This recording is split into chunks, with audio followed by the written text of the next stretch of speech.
So first, the background again. This is a DPD proposal to revise the tree protection regulations. We are proposing to have this out for public comment through the end of October, and we'll be doing a lot of meetings and discussions and et cetera in that period. And obviously, the committee has a lot of time to think about it, although there may be other reasons why we're not doing it. And then we will, from that input, propose something to the mayor, and the mayor will report his proposals and his legislative to council sometime in 2011. So there's this entire stage of discussion just about the proposal before we actually get to creating legislation and moving forward on that. With that said, again, this is also kind of part of a very citywide strategy to increase canopy cover, not just regulations, but education incentives. And we're also hoping to do a broad open house, probably in September, with all the departments there to kind of talk about the full strategy, how it all fits together, and then get public comment on the whole thing as well. So, before kind of launching into the specifics of the proposal, I guess I should point out there's kind of two documents. One is the actual kind of full proposal, which is 16 pages. And then we also have like a 2-page summary. This is not in its prettiest form yet. Both will be available on the website so people can do short or long. I wanted everybody to have this full thing. Sorry, this one? Oh, yeah. But I think that actually I'll probably walk through the shorter one because that's easier for people to go through. So, a little background. I think it's really kind of important to ground ourselves here in the canopy cover goals and what we're trying to achieve before I get into the specifics. And again, reminding that the analysis demonstrates that our canopy cover is about 23%. We have this goal of trying to get that to 30% by 2030.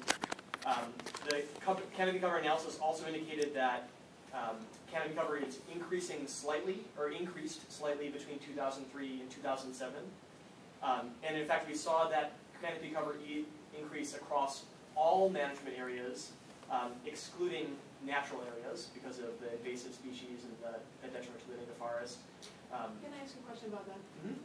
I know that that's not even but the canopy cover increase, is that really a verified outcome? It's not the result of a possible glitch or change in techniques in measuring it. No, we use the same methodology between 2002 and 2007, okay. So it's different than the initial data in the OpenP. That's the satellite study using the same QuickBird satellite data. So it did, in fact, increase? Slightly. So, yeah, I mean, the methodology is, I think, is very good, and they really are comparing apples to apples. But it is important to point out, because we don't have long-term data, it's not, and there's a margin of error to every study.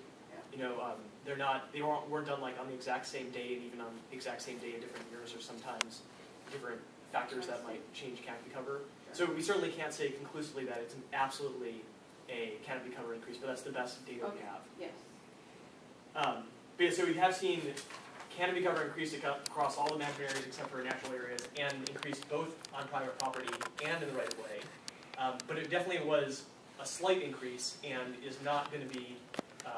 It's probably not going to get us all the way to a 30% goal by 2037, given that rate. So there's a need really to increase that rate, and obviously like it marginally harder as you get closer to 30%. Who knows? With that said, we also looked specifically at redeveloped parcels, which represented about 1.8% of the city over that 3-year period. So not a very substantial amount. But on those redeveloped parcels, there actually was a pretty substantial loss of trees that we saw. In single-family areas, it went from 30% to 17.7. Multifamily areas, it went from 17.7 to 5.4. And commercial areas from 6.5 to 4.3. This is all in the proposal too. Looking at that more in depth, I looked at 16 single-family parcels to try and understand what that meant. And what I found is that actually looking at the plans and the aerial photos, the planting that was occurring on those parcels, even if it went to maturity, would only likely produce a canopy cover goal of about 17%.